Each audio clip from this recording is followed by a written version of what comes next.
hundreds of thousands of dollars on taxes if it's done correctly and if you know when to implement. So for you guys as advisors, it really sets you apart from the competition. If I'm selling my home or I'm renting a home or I've got investment properties and one of you suggests to me that you can save me $100,000, you're going to be my agent for life. I'll tell you that. So important stuff. We'll go ahead and dive into it now. Cost segregation really is, as Randall mentioned, just accelerated depreciation. So one of the benefits of owning real estate is we get to depreciate this real estate over a certain amount of time. So there's two types of straight line depreciation in terms of real estate. Your commercial properties depreciate over 39 years and residential properties depreciate over 27.5. And when I say residential in a tax sense, that's anything where somebody lives. So it doesn't matter if it's a 700 unit apartment building. In the tax world, that's considered residential, not commercial. And so it gets depreciated over 27.5 years. So let's just take a quick example just to make the numbers easy. Let's say I buy a $350,000 single family home and I'm going to use it as an investment property.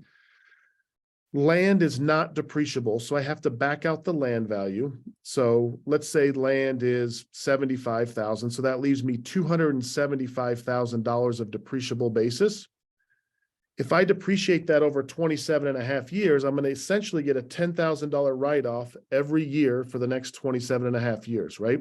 I just took 275, divided it by 27.5, and that gives me a $10,000 write-off every year, which is great. That means I can reduce my taxable income by $10,000 and pay less tax every year. The problem is I may not own my investment property for 27.5 years. I want my deductions now versus in the future. And so there's a number of reasons why I want my deduction. There's inflation, there's time value of money. I want to take that money that saved taxes and go invest it in new properties, buy more properties. And the way that's done is through an engineering-based study where we come in and identify the short-term assets that allow us to depreciate those at a faster rate. So for example, you can depreciate carpet over 5 years versus 27.5 years. The problem is when you buy your building, you don't know the value of the carpet unless you built it brand new. But typically when you buy an existing building, you don't know the value of the flooring, the cabinets, the countertops, the driveway, the irrigation system, the trees, bushes, and shrubs. None of that you have a value. You just paid $275 for that building. So a cost segregation study comes in and breaks that up or segregates that cost into different buckets. And those buckets get depreciated at a faster rate than 27.5 years. So essentially what we're doing is we're front loading or taking our depreciation sooner than later, which again creates significant tax savings. So how do we identify what is that personal property? There's really three tests. The first, if the property can be removed without damage to the building or structure, then it's probably personal property. So I mentioned things like carpet, countertops, cabinets, appliances, ceiling fans, window coverings. Those are all typical 5-year property or short-term assets. The second is if the relationship between the asset and the equipment or machinery is so close, it's going to be retired at the same time. And so I'll give you an example of a residential unit. Let's say you've got a laundry room. Well, the only reason you have electric and plumbing going into that laundry room is for your washer and dryer. Well, the washer and dryer are 5-year assets, but because that plumbing and electrical work that's going into that laundry room is specific for those washer and dryers, we get to allocate that as a 5-year asset as well, put a value to that and depreciate it over 5 years. So you think about like a multifamily, how much of the electrical work going into a multifamily is specific for short-term assets, things like appliances, garbage disposal, ceiling fans, range hoods. It can be as much as 50% of the electrical work. And so if we can put a value to that electrical work, we can write off 50% of that at a much faster rate, which is great. And then the third test is if the relationship between the asset and the nature of the business are unique. So I'll give you an example. I don't know if anyone knows what mead is or a meadery that makes mead. I didn't know what it was. They called us and said, hey, can you do a cost seg study on a meadery in Phoenix, Arizona? And I'm like, I don't even know what a meadery is. Let me look this up. So a meadery makes mead, and mead is just fermented honey. They make an alcohol beverage out of fermented honey. So it's like honey wine or honey beer. And so we go down to Phoenix, and you can imagine in Phoenix, Arizona, it's 120 degrees in the summer. They've got this warehouse with these 50-gallon drums of honey.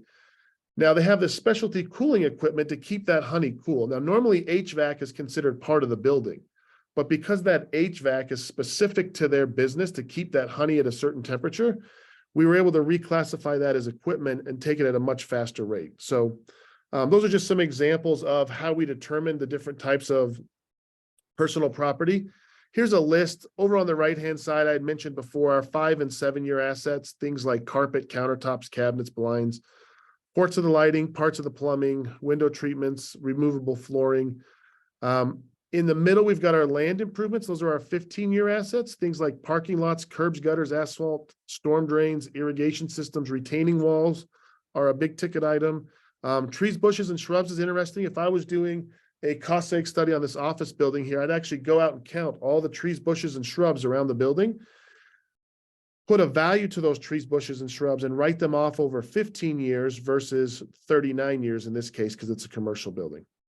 And then everything else falls in the real property. That's your steel structure, your roof, your walls, your doors. Those all stay long-term assets. And to give you an idea, we typically segregate around 30%. So if you've got $1 million building, 30% of it will fall in those two categories on the right, land improvements and personal property. The other 70% still stays in that real property. 30 is kind of an industry average. Different asset classes have are better than others. So multifamily, we might get 35 or 40%. Maybe industrial or warehouse, it might be a little bit lower because there's nothing inside the building. But just to give you an idea on kind of how much segregation is available in there. And I should mention before I go on to the next slide, you guys, we've got a manageable group here. So if anyone has questions throughout the presentation, don't hesitate.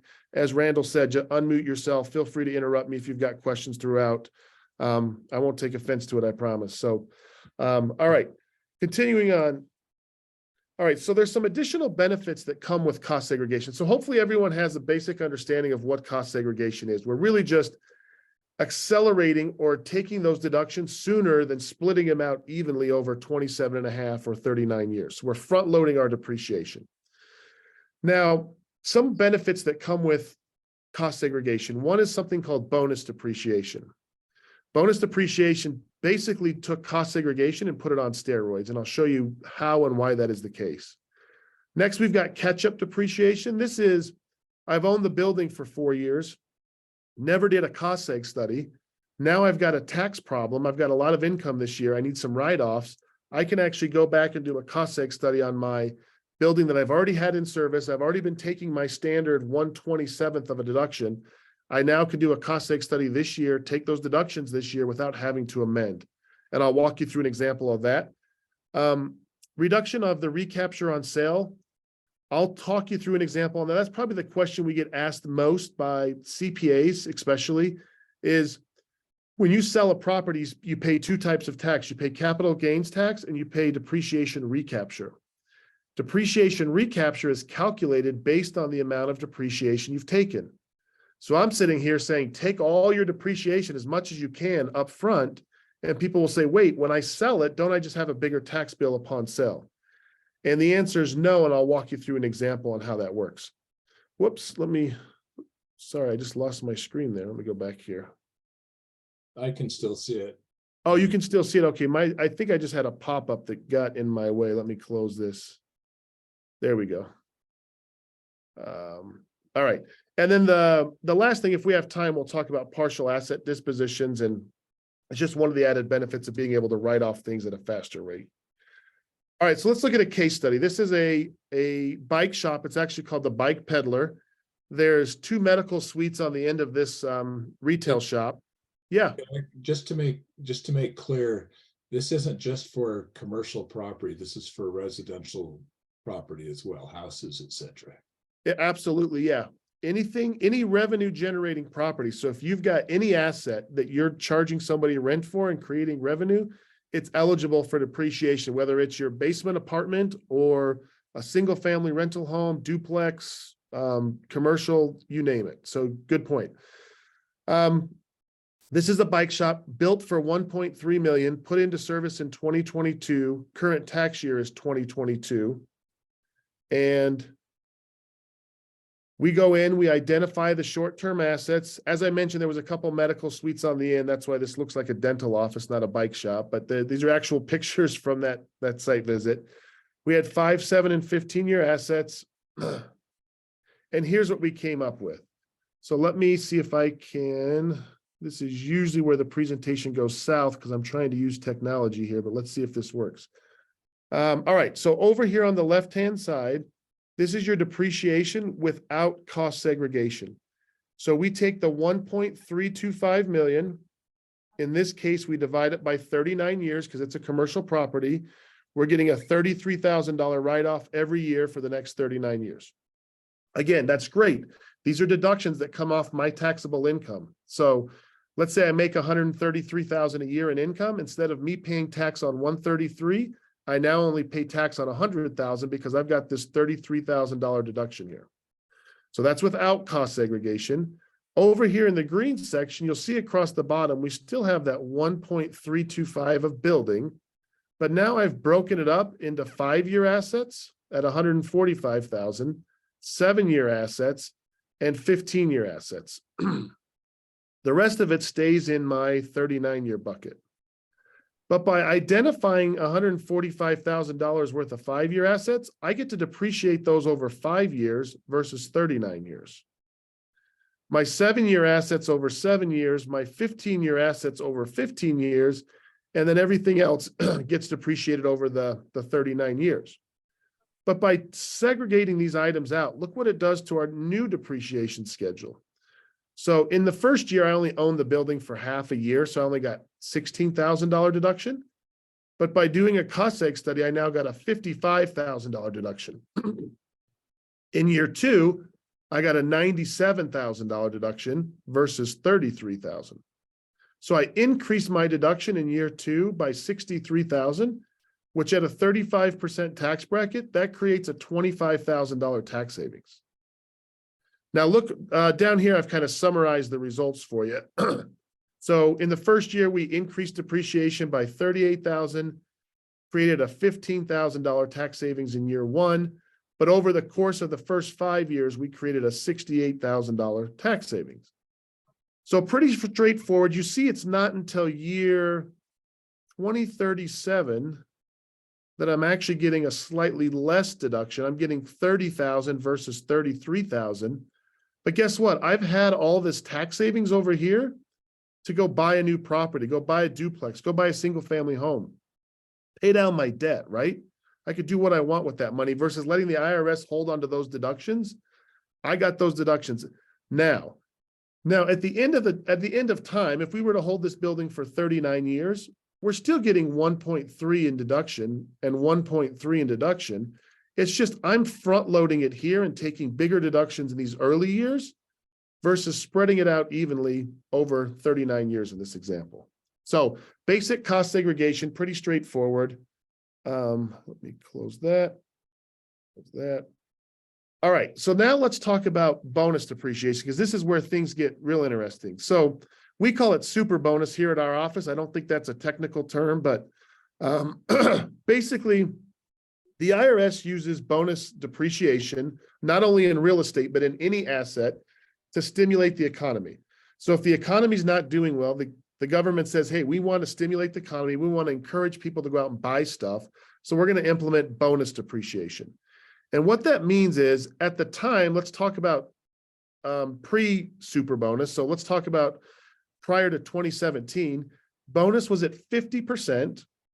It had to be on a brand new asset, and it had to have a useful life of 20 years or less. So I'll give you an example. If I buy a brand new bulldozer, not a used bulldozer, it had to be brand new, and I paid $1 million for it, and I got to take 50% bonus depreciation. That meant I got a $500,000 write-off in year 1. The other 50 or 500,000, excuse me, gets spread out over the useful life of that bulldozer. So how this applies to real estate is real estate by nature has a useful life of either 27.5 years for residential units or 39 years. So it's greater than that 20-year threshold. But if you do a cost seg study, we identify the 5, 7, and 15-year assets. Those 5, 7, and 15-year assets have a useful life of less than 20 years, which means bonus does apply. So back prior to 2017, you had to build a brand new duplex, not buy an existing duplex. You had to build a brand new duplex, have a cost seg study done, and then we could apply this 50% bonus to the 5, 7, and 15-year assets. Well, let's fast forward now. Back at the end of 2017, Donald Trump was our president. Obviously, Donald Trump owns real estate. Donald Trump revised the tax code, and it was very favorable to real estate investors. Two things changed. One is, at the time it was 50% bonus. They upped it to 100% bonus. And it no longer, they added 5 words to the tax code. New to you, the taxpayer. So to you, the taxpayer. It used to just say new property. Now it says new property to you, the taxpayer. So by doing that, it means that I no longer have to build a brand new fourplex. I can just go buy an existing fourplex. That fourplex is new to me, the taxpayer. I can do a cost seg study and apply 100% bonus. So you'll see here on this graph, any properties placed into service from 9/27 of 17 to 12/31 of 2022 are eligible for 100% bonus. Anything placed into service in 2023 is eligible for 80% bonus. Whoops. Let me go back a slide here. Maybe. Anything that goes into service in 2023 is 80% bonus, and then it drops 20% every year until 2027 when it's down to 0, or until we get a new administration, or until Congress decides, hey, the economy's struggling, we need to re-implement some of this 100% bonus. So there was some talks at the end of last year, kind of with the economy shaping up the way it was, that they were going to extend the 100% bonus into 2023. It didn't get passed at the end of last year, but they could pass it this fall and backdate it all the way to January. So we're not totally out of the realm of having 100% bonus for 2023. We'll have to wait and see what Congress decides and kind of how the economy shapes up. All right, so let's look and see what bonus does on that same bike shop. So you remember we had, let me grab the pen here. So we have our standard deduction of $33,974. That's if we don't do cost seg. The numbers across the bottom you'll see are the same. We still have $145,000 worth of 5-year assets, $13,000 worth of 7-year assets, and $251,000 worth of 15-year assets. But if you remember that last slide, we spread these $145,000 worth of 5-year assets, we spread that out over 5 years. But now when we apply bonus, we get to take 100% of these in year 1. 100% of the 7-year assets in year 1, and 100% of the 15-year assets in year 1. Our 39-year assets still spread out over 39 years because they have a useful life greater than 20. But all these categories that have a useful life lower than 20, I get 100% of those in year 1. And look what it does to my deduction. I just created a $422,000 deduction. Versus if I don't do cost seg, I'm getting a $16,000 deduction. So that's an increase of $405,000. And at a 35% tax bracket, that's $162,000 tax savings. You'll see we're going to get less in years 2 through 39, but that's all right because I just saved $162,000 on my taxes and I want this money now. I don't want to spread that out over the next 39 years. I want my money now. And so now I've bought a new property, put it down, paid down debt, etc. So that's the power of bonus depreciation. You can see that it creates huge deductions in the early years. Now, one of the nice things, kind of a strategic point, is I may not need a $422,000 deduction. Let's say I make $250,000 a year, and I don't need a $422,000 deduction. I can actually opt out of bonus by class life, meaning I'm going to decide to spread this 145 out over 5 years. I'm going to decide to spread this 13,000 out over 7 years, but I'm going to take 100% bonus on this one because I'm not going to own the property for 15 years. So what that does is that instead of getting such a huge number in the first year, it actually spreads it out a little bit over the first couple years, because there's some strategy. You don't always want to take your taxable income down to 0, right? Because the reason for that is because I'm okay paying tax. If I get my tax bracket down to 12%, I'm okay paying 12% tax. I just don't want to pay 37% tax. And the reason I'm okay paying 12% tax this year is because I want to save some of these deductions for next year so that when I'm in that 37% tax bracket, I can bring it back down to 10. So it doesn't always make sense to wipe yourself out to zero, because then you're using deductions at a lower tax bracket. You want to use these deductions to manage your tax bracket. So hopefully that makes sense. So powerful stuff here with this bonus depreciation. Basically, you're looking at about a 30%, 30 to 33% write-off of value. Absolutely. Yeah. And if you go back to that, let me go back here because that's a great point, Randall. If I create a $422,000 deduction, or let me rephrase that. If I save $162,000 in taxes, what's my down payment on a $1.3 million building? Let's just call it 20%. So that's 260,000. I just got 160,000 of that back. So I'm getting a good portion of my down payment back by doing a cost segregation study and taking these deductions at a faster rate. All right, let's talk a little bit about catch-up depreciation. As I mentioned before, catch-up depreciation is really the ability to take cost segregation deductions on properties you've already had in service. So let's say I have a residential rental, I bought it in 2017, never did a cost seg study. I can now do a cost seg study this year, take the deductions and write them off my 2023 income. I actually still have time to do it off my 2022 income, believe it or not. We really have until October 15th of this year to do these cost seg studies for our 2022 tax year. That's an important note. But I can do the cost seg study this year, apply the deductions on my 2022 tax return without having to amend. There's just a form you have to fill out. We actually fill it out as part of our service. It's called the 3115 tax form.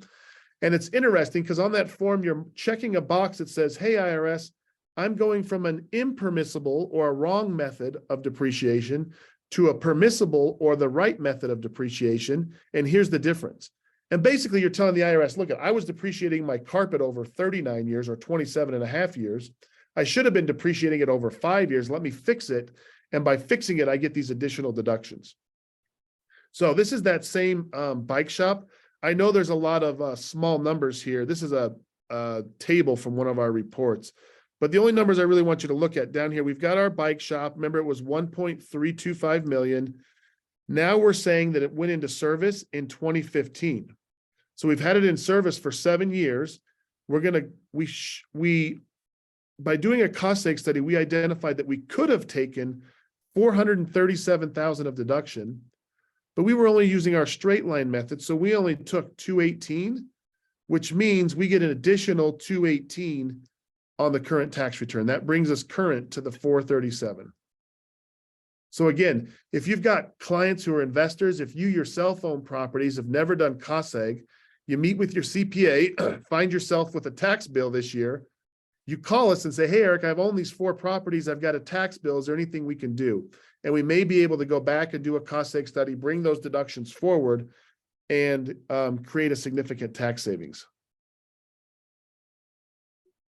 All right, let me close that. Hopefully that makes sense. It's a powerful thing. And sometimes these are called look back studies or catch up studies.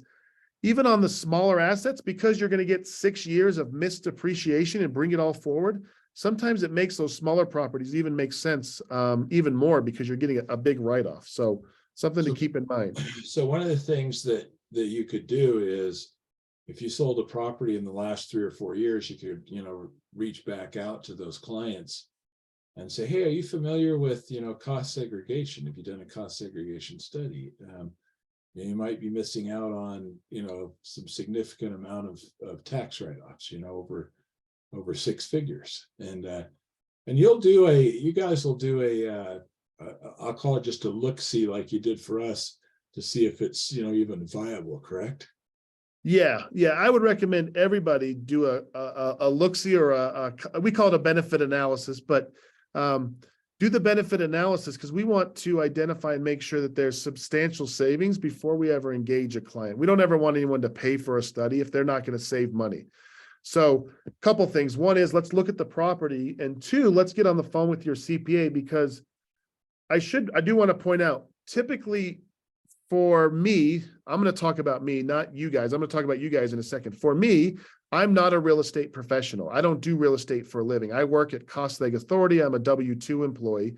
My investment properties, when I do cost segregation on them, those deductions are considered passive deductions, which means they can only be used to offset my passive income, not my W-2 income. Now, you guys who are real estate professionals for a living, you guys have the golden ticket. The reason I say that is when you do a cost seg study, because you do real estate, your cost seg studies are considered active deductions. And so they can be used to offset your active income or your W-2 income, as well as your spouse's if you're married and file a joint tax return. So having we call it real estate professional status, is the golden ticket. And to get real estate professional status, you have to do 750 hours a year of real estate activities and work more than 51% of your working hours in the real estate field. And if you do that, then you qualify as a real estate professional. So you may notice on your taxes, it asks, what do you do for a living? And if you put, I'm a real estate professional there, it's like I said, having the golden ticket, because now these deductions can be used to offset all of your income. There is one slight workaround for like someone like myself, or maybe many of your clients who I have a W-2 job, but I have a big tax bill. I can't use my long-term rentals against my tax bill, but I invest in short-term rentals. They get treated a little bit differently. They get treated more like a hotel versus a rental property. So if you buy an Airbnb, or if I buy an Airbnb, do a cost seg study, I may be able to use those deductions from the Airbnb to offset my W-2 income or my wife's W-2 income, who she happens to be in the school system. So that's one of the workarounds, is the short-term rentals. They, like I said, get treated like hotels versus long-term rentals. So if you have any clients who are invested in short-term rentals, or if you sell short-term rentals, we can reach out after, because it's a little more in-depth conversation, but there's a huge opportunity there. I see like a lot of high W-2 earners, like doctors, lawyers, who have high W-2 income. If they go buy a long-term rental, they can't use that to offset their doctor income. But if they buy a short-term rental and use it as a short-term rental, they can use that to offset their doctor income. So something to be aware of. Yeah, Randall. And then they can also offset their rental income, I think, because Yeah, like I think we used the example a few years ago of the fourplex in Ogden that was like 400,000 and $135,000 tax write-off, which meant that they didn't have to pay any taxes for like 2.7 years, so almost 3 years. right. You know, Right. even though they weren't real estate professionals. Yeah. Yeah. If you're not a real estate professional, it doesn't mean cost seg doesn't apply. It just means you can only use it to offset your rental income. So we just want to get with your CPA to make sure you have substantial passive income or rental income to use those deductions. So great point, Randall. All right, let's talk a little bit now about the sell of an asset. This is probably the most important thing we'll go over. I'm going to try and keep it as high level as possible. I don't want to get too far in the weeds, but basically when you sell an asset, you pay two types of tax. You pay capital gains tax and depreciation recapture. Recapture, as I mentioned, is calculated based on the amount of depreciation you've taken. So I'm here telling you, take all this depreciation up front, and CPAs and investors will sometimes say, Eric, if I take all these deductions up front, if I sell my building in 5 years, don't I just have to pay it all back? Isn't this just a timing issue? And the answer is no. And the reason is because you're taking your deductions today against your ordinary income. And that's ordinary income's taxed at 37% at the federal. And depending on your state, it could be anywhere from 5 to 13%. Those are the higher brackets. But you're taking your deduction at, let's say, 40% combined state and federal. When you pay it back, you're paying it back at the highest rate of 25%, could be lower, and saving the spread. So, and you're not even paying it all back, you're paying some of it back. Now, let me kind of walk through why that is. If I buy a building for, let's say, $1 million, I buy a fourplex for $1 million, I sell it 5 years later for $2 million. When I go settle up with the IRS, I'm telling them that everything doubled in value, right? I bought all this stuff for $1 million. I'm selling all this stuff for $2 million. Everything must have doubled in value, and I'm going to get taxed on that. Let me ask you, your walls probably doubled in value. Your land might be doubled in value. But the dirty, nasty carpet in your fourplex that's 5 years old didn't double in value. I can promise you that. Carpet doesn't go up in value. Carpet goes down in value. So let me ask you a question. Carpet is a 5-year asset, according to the IRS. It lasts 5 years. What's the book value of your carpet? If I bought it here and sold it 5 years later, what's the book value of my carpet? Zero. Zero, has no value. It's fully depreciated. So why am I paying tax on that? Why am I telling the IRS that my carpet that I bought here is worth double what I paid for it? Well, the reason you're doing that, or the reason your CPA is doing that, is unintentional, because everything's just lumped together as one big asset. It's not segregated. When you segregate your assets, we can pull the carpet out and allocate the sales price to the right buckets. So let me pull up the pin here. This is that same bike shop, but now we're saying we sold it. And so we bought it for we built it for 1.3. We sold it 7 years later for 2 million. I don't show the math here in this blue section, but just trust me when I say your tax bill is 198. That's your capital gains tax and your depreciation recapture. So, you think you bought it for, or you built it for 1.3, sold it for 2, you think you're walking away with 675. Nope, the IRS wants 198,000 of that. Now, the green section is a cost seg section. Remember, we had $145,000 worth of 5-year assets. They're fully depreciated after 5 years. Our 7-year assets, fully depreciated. They have no value. My 15-year assets, after owning it for 7 years, they have value. We've only taken 140,000 because they're 15-year assets. We have owned them for 7 years. So they've got about half the value left. Well, when all these numbers flush out, my total tax bill by doing a cost seg study is $164,593. So I just created a $34,000 permanent tax savings, and that's doing the study right before I sold it. So if you guys have clients who come to you and say, hey, I need help selling my investment property. I've got a home. I need you to help me sell it. I've had it for 7 years. I never did a cost seg study. It might be worth looking at, because we might be able to create a $34,000 tax savings, depending on the value of the property of when they purchased it versus when they're going to sell it.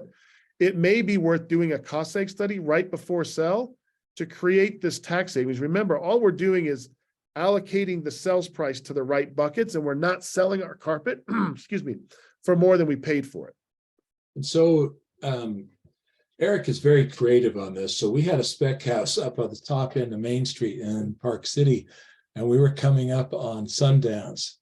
And so we figured that, if we put that property in to rental use for even a week of Sundance, made $100,000 on it. Eric clued into that and said, hey, yeah, you can, do this cost seg study, and it's going to save you, a chunk of money, especially on a higher end property. So there's a lot of really creative things to do here. Could I interrupt? Sorry, you're muted there, Eric. You muted yourself. I wanted to jump in, if that's okay. Sure. So if someone were selling their own home that they had lived in, would this even apply? Or if they were to rent their home out for a month, then would would that be what we would have to do? Because then it turns into an investment property. So great questions. Yes, you cannot do it on your primary residence, so you would have to make it a rental. However, it wouldn't make sense if you were about to sell it, to make it a rental for a month and then sell it, because that means you've only taken a month's worth of depreciation. So the depreciation starts at the time that it becomes a rental. And so you'd only have a month's worth of depreciation. And so you get a month of depreciation, and then, we would pay it back, but it would be at a slightly less amount, but it's not enough to cover the cost of a study.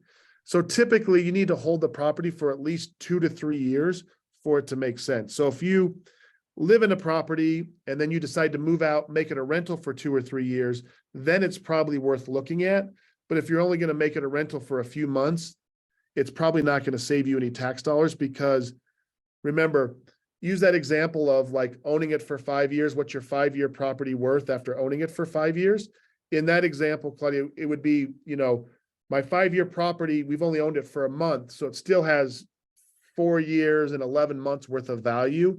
And so we're still selling it for a gain. So it doesn't always make sense in that scenario. You probably want to make it a rental for at least a couple of years. Thank That's a you. great question. Yeah.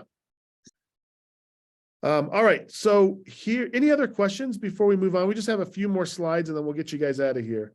Looks like they're. Oh yeah, somebody asked a question. These tax benefits are only for investment properties, not personal properties. Is that right? That is correct. Yeah. What if your home, you use your home as your business location? Do any of these benefits apply? Potentially. So depending on if your CPA is depreciating a portion of your home, then it may apply. That would be similar to like using a portion of your home as a rental property. When you use a portion of your home, we would have to figure out, if you have a $500,000 house and you use 1/5 of it as your business, then your basis would only be 100,000. And so it may or may not make sense. We would have to run the numbers and see. So that's a good question.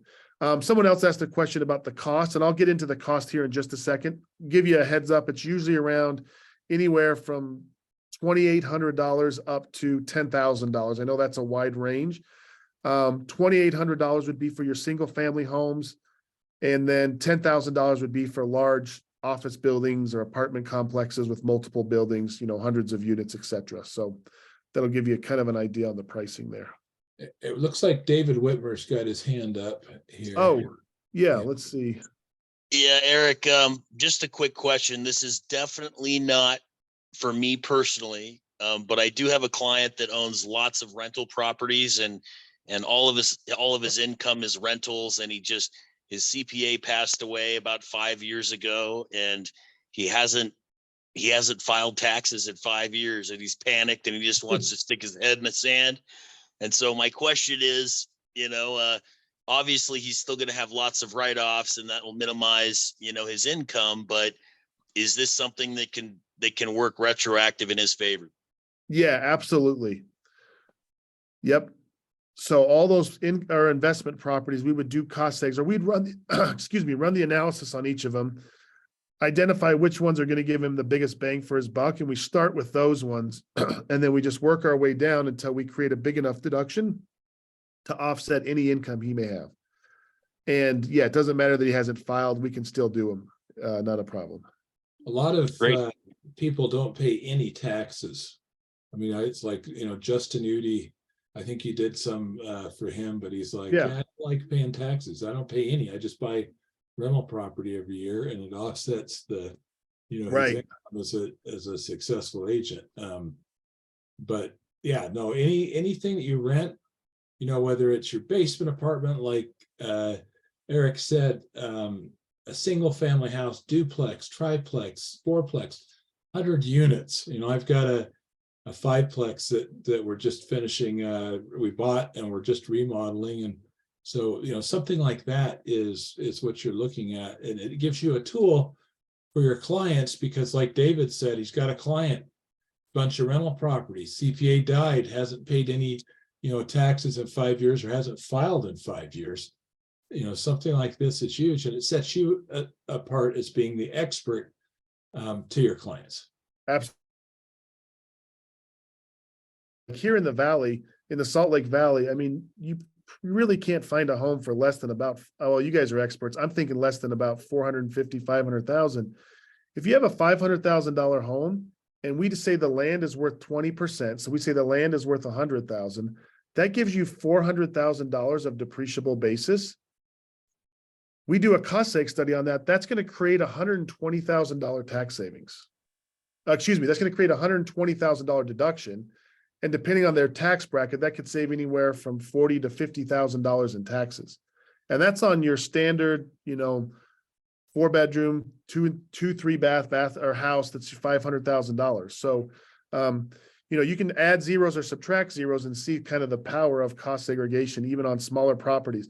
We used to not do single family homes prior to this bonus depreciation. The reason for that is, if you saved $15,000, $20,000 on taxes, but a cost seg study at the time was somewhere between, 8 to 10,000, you're only coming out a few thousand ahead.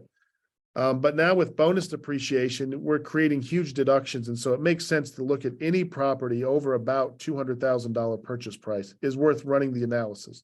Doesn't always mean it makes sense, but let's at least run the analysis and take a look at it. Okay, so I'm going to jump in again. Sure.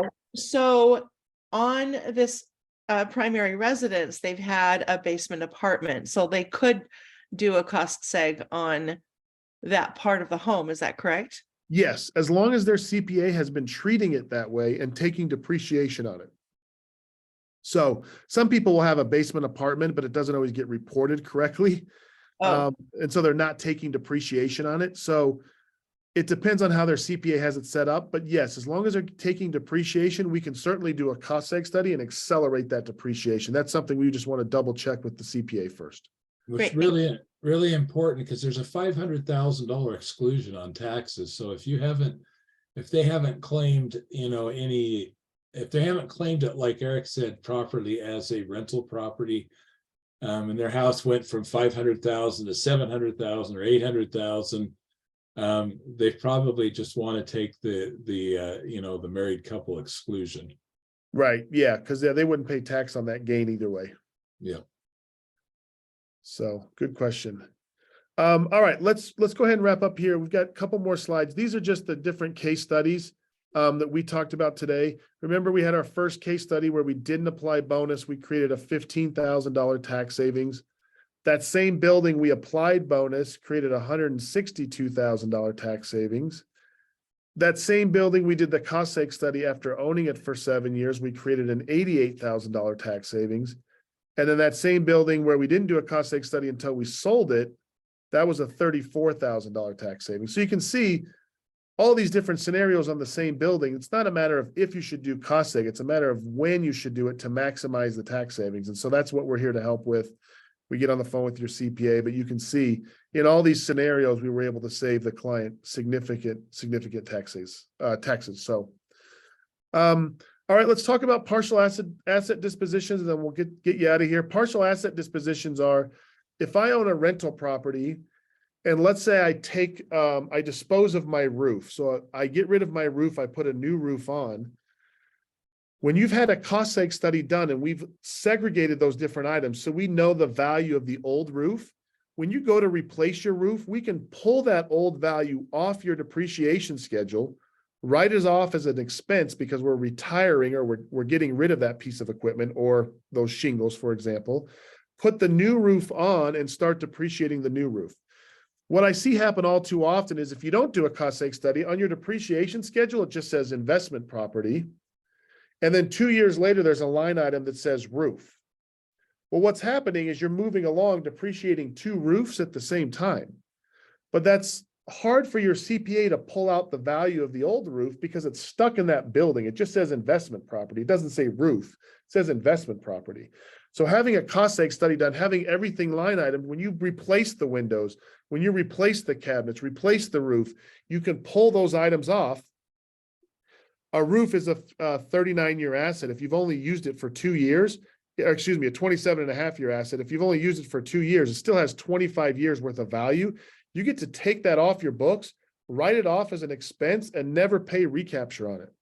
And so doing these partial asset dispositions are an additional benefit to having the cost segregation study done. I'm not going to bore you guys. These are my favorite slides. This is the IRS audit guide, but I won't bore you with these on a Monday morning. Just know that the IRS, just for the first time since 2007, released a guide that tells their agents how to review these studies. And so they updated it. I think it was good because cost segregation was kind of the Wild West before these updates. So now they're trying to kind of standardize it. This is my favorite slide in the presentation. These are and I'll give you the brief description, but these are the preferred methods for doing cost segregation according to the IRS. Whoops, I just advanced here. These are the preferred methods, but then down here on number 6, it says rule of thumb approach. An examiner should view this approach with caution since it lacks sufficient documentation to support the allocation of project costs. So you guys are a bright group of real estate agents. Is number 6 preferred or not preferred? I don't know, because the IRS, it's on the preferred list. It's right here. It says preferred, but then right here it says it lacks sufficient documentation. So This is what I deal with every day. This is the IRS to a T. They contradict themselves in all these different tax codes that are out there. It says one thing over here and one thing over here. And so you got to get somebody who can interpret what the hell it means. Interesting. The reason I bring this up is I had a CPA call me and his client had done a casual cost segregation study. And I'm thinking, what is a casual cost segregation study? And all they had done is they had bought a building. It was actually a sixplex.